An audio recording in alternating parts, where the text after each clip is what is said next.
All right, gang, we're back. I tried to record some. It got cursed. It got messed up because the exact patch these replays were played on was lost to time. There's a system where you can go to previous patches, but you can only go to 2 patches ago. And after not releasing patches for like months, CA released 3 patches in a row, which is rough. So I tried going to the most recent patch after these replays were there, and some of them were broken. So now we're on the patch before these replays occurred, which sounds suspicious, but so far I've looked at 3 of them and they played out as they should have. So we're just gonna hope. All right, continuing on with our new player series here. For the sake of this video, so I don't have to re-record again, I'm gonna cast the 3 games I just checked to see if they were okay. So we have Samurai versus Strivelet. If you haven't seen any of these new player videos before, we did an event before Bashiva came out where if players joined our server and played 5 games, they would get the DLC for free, but they also could send me a replay that I would guaranteed cast. So these are those replays. That being such, they have not been screened like my normal individual replays that I put on the channel. Usually I screen those for interesting builds, good play, things like that. These have not been screened at all. These were picked by the players. So they could be one-sided stops. There could be a lot of forgotten units. The builds could be very standard or very crazy. It's the replay they want to cast, and Hazel's barking for no reason. Okay, there might have been a little gap in the thing because I had to stop and edit out the dog barking parts, or at least most of them. I don't know. We'll find out in the future what I end up editing out. Okay, we're back. We're focusing. Patches are messed up. Dog barking. Got it. Okay, 2 Terrorgeists. 1 is the Strigoi Lord. Double White King, both with Scab Scraith, zombies, skeleton warriors, a Graveguard or 2, 4 Crypt Horrors. Cool. On the other side, for the Tomb Kings, we have 5 Necropolis Knights, which is a bit insane. Some have halberds, some don't. Katep with protection and cursed blades. He just wants to spam those out for army ability healing and also to reset the cooldowns of the vampire counts, which are a faction that rely on resets. On spells, so resetting them is very annoying. We have skeleton spears, Kepler Guard, and skeleton chariots, a couple warriors sprinkled in there. So looking at the armies, vampire counts have way more infantry. They're going to need to feed them slowly into the enemy and get advantageous fights for their Crypt Horrors and Terrorgeists, where they get to fight on their own infantry, and the Tomb King's infantry is already dead. So I have to see if they can manage that. Without a corpse card, that might be more difficult, though. Corpse cards give you a lot of melee durability, and especially the ones with the Unholy Lodestone. So not seeing that here is a little concerning for the vampire counts. But the double Terrorgeist makes sense against most Tomb Kings builds in this matchup. Is going to be probably Bone Giants or Sparkle Stalkers trying to snipe your Lord, while a giant Necrosphinx runs around. So having self-regenerating single entities with armor piercing and anti-large makes sense. Terrorgeists are generally a little underwhelming, but in this matchup I kind of get it, so you don't have to burn all your Winds Magic on Invocation of Nehek for your single entities. Need to Spirit Leech Katep nice and early whenever possible. He's going to reset your cooldowns a lot, but you just got to attrition him out. He does not have a lot of self-healing. He's not as tanky as Cetra is or anything, so Spirit Leech should be pretty effective. And if you can take him out, then obviously the Tomb Kings get less leadership, all that stuff, but also he stops resetting your cooldown, so it is very important to finish him off quickly. Strigoi Lord starting on that, and even throws out a breath attack towards Katep, though Katep does dodge it. Frontline fight, some of the vampire counts infantry are resting, which is good. Some of them are just blobbing up, which I don't love because they're not going to get that much more damage out when they're all blobbed up on each other. And they are both starting to get tired at the same time, which is not what you want, especially when you outnumber the enemy infantry so hard. But they have 5 Necropolis Knights that are going to be plowing through your infantry. You need to make your infantry last as long as possible, so feeding them into the fight too quickly like this is making me concerned. And he was resting some of them briefly, but now it looks like all the infantry are engaged, which I am not a huge fan of. In comes a nice Skull Storm onto 2 infantry that also... The risk of piling them on top of each other is both the Graveguard and the zombies get hit with that Skull Storm. Kepler Guard and Skeleton Warriors are fading away. Vampire counts should win the infantry fight here. Again, they outnumbered them 2 or 3 to 1, but we'll see. Strigoi Lord tried to land on Katep, who was alone for a moment, but now the Necropolis Knights have gotten onto him. And it's very hard for flyers to get off the ground when these monstrous cavalry units get onto them. Their mass is just kind of annoying. And their speed is relative. He has 77 speed, but he only gets that when he's flying. When he's on the ground, he's significantly slower, and you see the Necropolis Knights with their 63 speed are easily keeping up with him. So this is a bit of a problem for the Strigoi Lord. He's stuck on the ground. Jaff's Incantation Curse Blades giving them 25% more damage, but not the Overcast. They don't get the bonus versus large, but they are still chipping away at that Lord. One of the flanks of the Vampire Counts has fully crumbled away. The center is also looking a bit rough, but the left flank's going pretty well for them. Pretty well. Kepler Guard's about to fade away, which is nice. Necropolis Knights just keeping the Strigoi Lord away from Katep is pretty good. Katep's down in the balance of power briefly. We'll see if they can make that up by killing off the Crypt Horrors and the Undead Infantry. Tomb Kings have the point. This doesn't look like the type of game where that's going to be the decider, but I could be wrong. But it seems like both sides are getting into the scrap very quickly. We don't have a Mortis engine. We don't have a Corpse Cart to slow things down and provide healing. So it looks like both sides are going to die relatively quickly as far as undead go. Tomb King's infantry holding steady for now. Lost some Skeleton Warriors, lost the Kepler Guard, but both flanks have very healthy Spearmen, which is very concerning for the Vampire Counts, who probably wanted to win the infantry fight more significantly. Their Crypt Horrors are attritioning out, their infantry's also attritioning out, and we have another Skullstorm onto the Graveguard. Last one was onto the Graveguard and some zombies, but it trailed into the zombies. I bet Katep's hoping this one focuses on the Graveguard a little bit more. And it's hard to tell where the damage actually is because of the weird skull animations, but it is moving away. Got a decent little chip, but did not go the way Katep wanted it to go overall. Vampire Count's still fading, and this Strigoi Lord has been trying so hard to get away from the Necropolis Knights, who now get an Incantation of Protection, but I think he's just spamming spells to heal up his army for the most part. Strigoi Lord gets back to his boys at last, is going to try and push through the Necropolis Knights to get the other side of an engagement and hope to lose them there and get back into the sky, but he's been stuck on the ground for quite a while. Crypt Horrors fading away, zombies fading away as well. So for infantry, we have half health Graveguard, a third health Skeleton Warrior, and an almost dead Skeleton Warrior. So not a lot of infantry left for the Vampire Counts. They summon their Crypt Ghoul. Is that their first one? Yeah, this is their first summon, so they have a second one ready to go for some infantry on demand. Still not loving it, though, as the Necropolis Knights Halberds are grinding away. Balance of power is going back towards the Tomb Kings a little bit. They also have the capture points. I'm starting to get concerned just a teeny bit about our friends, the Vampire Counts. Last, their Skeleton Warriors fade, so they have a Graveguard and a summon, and the Graveguard has seen better days. In comes the late game Ushapti summon from the Tomb Kings. Gonna get some good mass, some good armor piercing damage in there. I wonder if it's just piling on too many things, though. Maybe they should have saved it for when some of their Necropolis Knights are dead. Because, I mean, this area is already pretty saturated with large snakes, so I wonder if the Ushapti are just gonna be kind of superfluous. There we go. Struggling with words for some reason. And then their summon will fade, so maybe could have been a little more patient with that. Who knows? Graveguard have kind of stopped taking damage, which is a little concerning. We need to hurry up and get rid of them. We are losing one of our Necropolis Knights with halberds. One is very healthy, two are wounded, one's half HP, and one is gone for the 5 Necropolis Knights we started the game with. The Ushapti are still grinding away for now. Balance of power is going back towards the Vampire Counts. We do have some Skeleton Spears just trying to rest for a little bit while the other ones poke away. There goes the summoned Crypt Ghouls. Crypt Horrors are left alone. Graveguard are left alone, so they should start taking damage again. They are starting to crumble a little bit, which is nice for the Tomb Kings. But can the Necropolis Knights carry? I am a generational Necropolis Knight hater. I think they're a trash unit that's garbage, but I do know of a decent amount of Tomb Kings that enjoy Necropolis Knights. I think they're cool. I think they suck. Crypt Ghouls. Once again summoned. That's the final summon for the Vampire Counts. It's out here to do some damage, but yeah. My thing about Necropolis Knights is if these were like Crushers, like everything here would be dead. But Necropolis Knights just bump and grind for so long, I feel like they don't have a lot of damage. I admit, though, I am a generational hater. No one hates on Necropolis Knights as much as I do.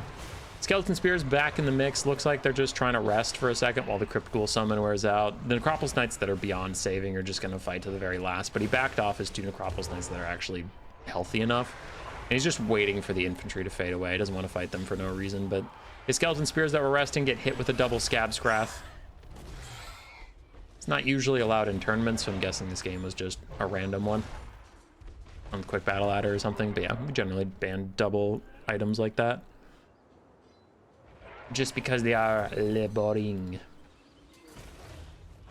Skeleton Spears starting to crumble is problematic. Kontep gets hit with a breath attack. He was not quick on the draw for dodging that, and a big balance of power loss for the Tomb Kings as some of their infantry fade away, and Kontep took a big chunk of HP. Crypt Ghouls only have 10 seconds left, and the vampire counts now move towards the point. And the Tomb King's infantry is suffering quite heavily now, so the Necropolis Knights will have to fight without spear support. We still have one halberd, which will be good against the Terror guys, but so far the White Kings, both of them being on foot, is making them insanely tanky to the Necropolis Knights. The Necropolis Knights have a hard time really surrounding them and getting good damage down when they're on foot. They will often send them flying, which stops them from taking damage, and when you surround them, you can only surround them with like 4 models, instead of if they're on horseback, it'd be like 6 or 8.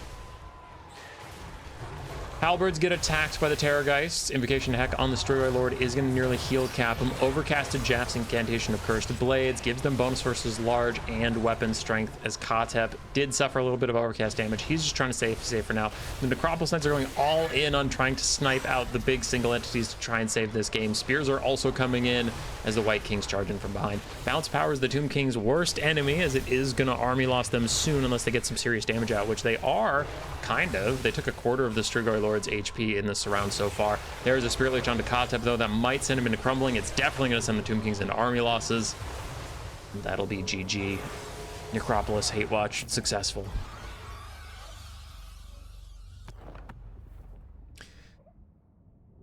Some of them got pretty good value. Some did not. So overall, they did well here. Not well enough, but well. For Strivelet, his infantry were around. They were protecting things. For the vampire counts, the White Kings cleared out a lot of chaff. One of them got 250 kills, which is pretty significant. Both the Terrorgeists did well. Skeletons and Zombies died for the great cause. Graveguard did well. Cryptors did okay. GG's. Oh yeah, I don't stop the recording after one video for these. My bad. My bad for the awkward GG's and pause. My bad. All right, what's the other ones I reviewed? I reviewed this one. So apparently more Tomb Kings. We have CB's Alberic de Bardelo versus Anime Kid. And again, we have illegal behavior. The Anime Kid took a Shadows caster of the Tomb Kings, which is technically extended roster. So this must have been a casual game. Chaos series of Slaanesh for the Slaanesh build. Riders of the Mighty Serpent, Regiment of Renown, Marauder Horsemen. And then we have 2 Hellstriders, 2 Fiends, Slongors, Forsaken, and a Luress of Slaanesh with Acquiescence and Pavane. And then we have Dechala, her spin and various dances. Neat. On the other side for the Tomb Kings, we do have Cetra on horseback, interestingly enough, with Incantation of Vengeance. Necrosphinx, Shadows Caster with Pit of Shades and Melkoths. Then we have the Eyes of the Desert, Necropolis Knights Halberds, more Necropolis Knights Halberds, Hate Watch, back on boys, and then Skeleton Spears for a front line. Once again, since we're going to focus more on the person who submitted the replay because of the tournament prize thingy, and I explain a lot, yada yada. Looking at the build, T'Challa's not commonly taken. She's okay.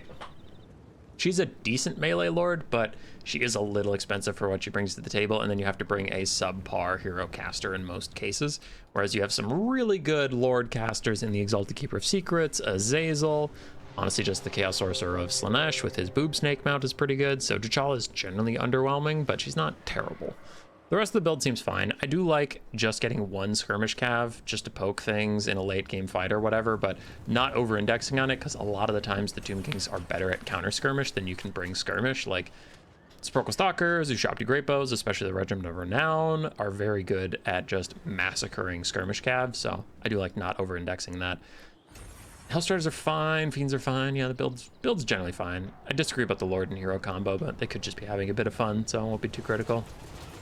Forsaken and Slongor should easily crunch through the Tomb King's front line, so you should get infantry advantage pretty quickly. And our Fiends are going to have to countercharge the Ushapti and not let those guys get free value on your front line.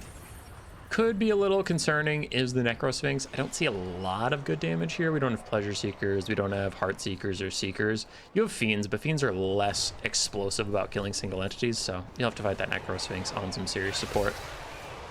In goes the fight. Eyes of the Desert, a mostly ranged unit with some hybrid melee stats, is not going to enjoy being in this fight for too long, and neither do the Acropolis Knights, who are rampaged so they can't run away and getting absolutely massacred by the Fiends.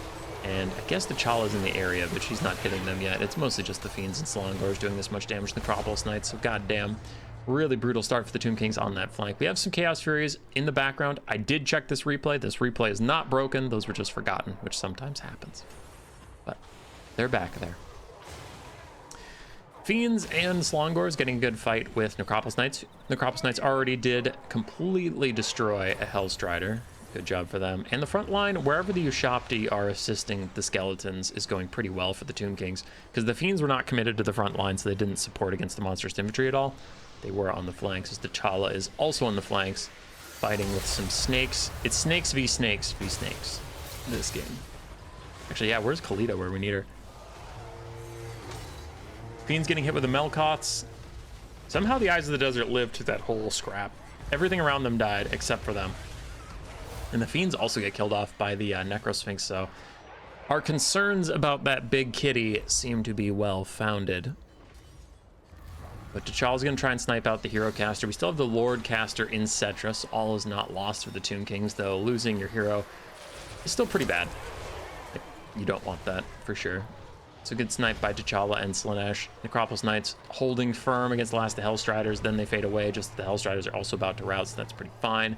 Any of these Ushaptis the summon yet? Does not look like it. So actually the Tomb Kings are still in a decent spot. Their infantry has attritioned out pretty bad. The frontline assistance of those Ushapti cannot be underestimated against the Slongors and Forsaken.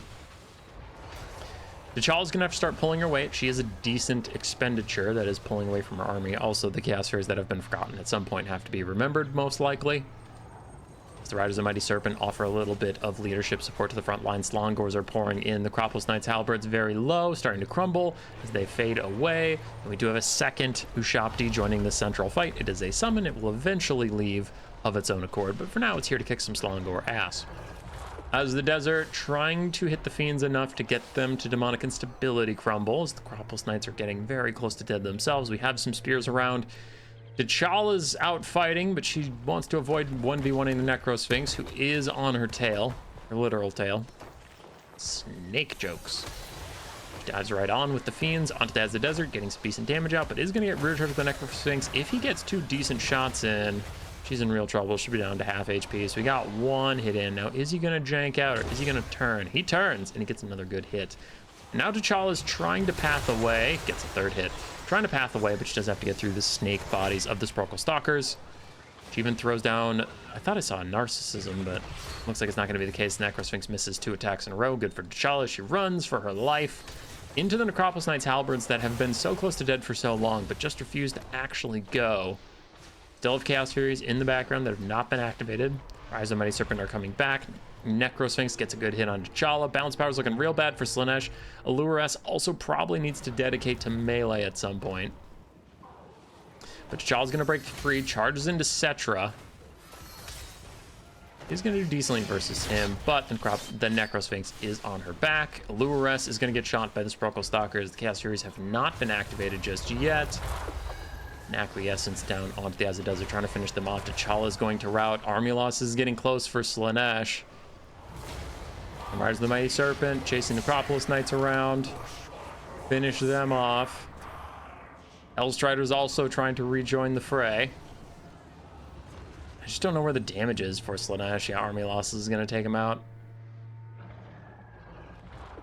GG. Forgotten Fury is tough. But also, T'Challa just kind of showed her troubles, I guess I'll call it. Oh, T'Challa. I wish you were better. She did kind of okay, but the thing is she takes away so much from your army. Allure-S's are also pretty terrible, so we probably should have seen the Mortal Caster there. But who knows what DLC they do or don't have, you know, because the Mortal Caster was technically a DLC. I think that was Champions of Chaos, so maybe they don't have it. Necropolis Knights, mixed value. Necrosphinx did well, Sportal Stalkers did well, Cetra and his caster did okay. Ushapti really helped the frontline fight, so good build from the Tomb Kings. Good scrap between the players. Forgotten units are a bummer. Shit happens. Then the last one I checked that looked fine was this one.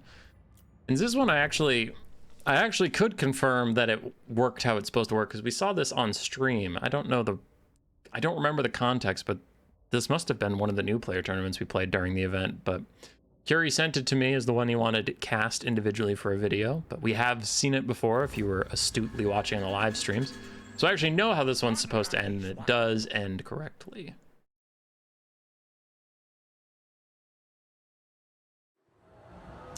All right, Chaos Dwarfs versus Bretonnia. Orc Laborers, Chaos Dwarf Warriors with great weapons, more Orc Laborers, some Infernal Guard Fireglaves, Hobgoblin Archer, and a Chaos Dwarf Blunderbuss. Then we have 2 Bull Centaur Rangers with great weapons, Astrogoth, and a flanking Hobgoblin Sneaky Git. On the other side for the Bretonnians, real quick, we have a front line of Peasant Mobs, Men-at-Arms, 1 Trebuchet, a Grail Relic, and then we have Questing Knights, Pegasus Knights, and Knights of the Realm with Alberic de Bordelot to give extra damage in the form of bonus versus large to anybody around him. You have a Damsel of Life on foot with Awakening of the Wood and Earthblood. So for the Chaos Dwarf build against Bretonnia, they also have an Iron Demon. I overall like it. I've kind of soured on Iron Demons recently. I feel like they're okay, but most people prepare for them, so then they just get hard countered. And Bull Centaur Renders are perpetual failures for me. I don't know. They tend to usually just suck and die, but sometimes they can do well. I traditionally like to just go a lot more guns here. Fireglaves, Blunderbusses, frontline of Chaos Dwarf Warriors, and just be a nuisance. Which he has the frontline of Chaos Dwarf Warriors, which are going to be nuisances, so that's good. But Bretonnia really doesn't like clearing out heavy infantry, so you can just index heavily into that. Astrogoth's okay. Flaming Sword of Ruin and Ash Storm. He wants to do this combo where he gives flaming attacks and fire weakness for his Bull Centaur renders on the enemy, but that's a lot of Winds of Magic for just kind of that much of a gimmick. I feel like you could, I don't know, just rely on Kindle Flame to do that. Give you weakness to fire damage globally, and then your Flaming Sword of Ruin, and cut the Ash Storm out altogether. So the Chaos Dwarves put all their expensive assets on one flank, leaving the other flank to its own devices. We do have Knights of the Realm attacking his Fireglaves, but Alberic is going to jump in with some Pegasus Knights and Questing Knights. He does give them bonus versus large, which is decent, but he is horribly outmatched here, and yeah, he's actually just going to fly away instantly. Iron Demon, Astrogoth, and 2 Bull Centaur Renders is a lot to ask 2 Knights to deal with. On the back line, we do have Chaos Dwarf Warriors running in to peel for the Infernal Guard Fireglaves, and the Fireglaves are actually just going to help peel themselves. They're also halberds, so these Questing Knights getting bogged down and absolutely massacred, which is at the start of the game where I said I tend to just really favor heavy infantry here. That's why. They're difficult to take out.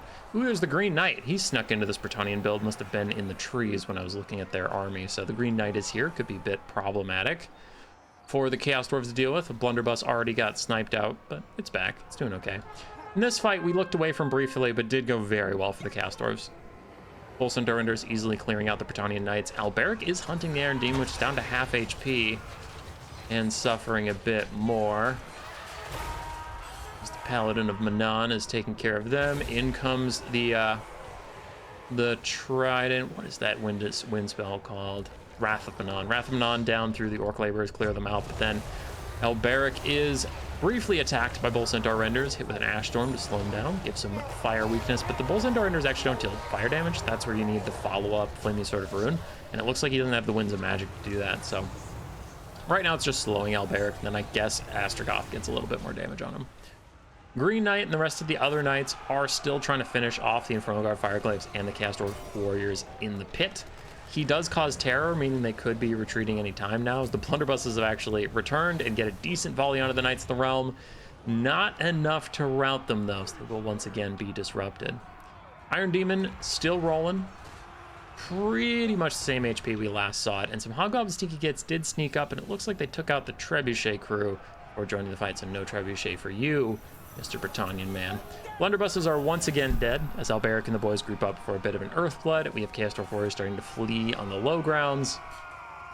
The other ones are barely holding on to their leadership. If it dips like 3 more, they'll tear her out, but for now they're doing okay.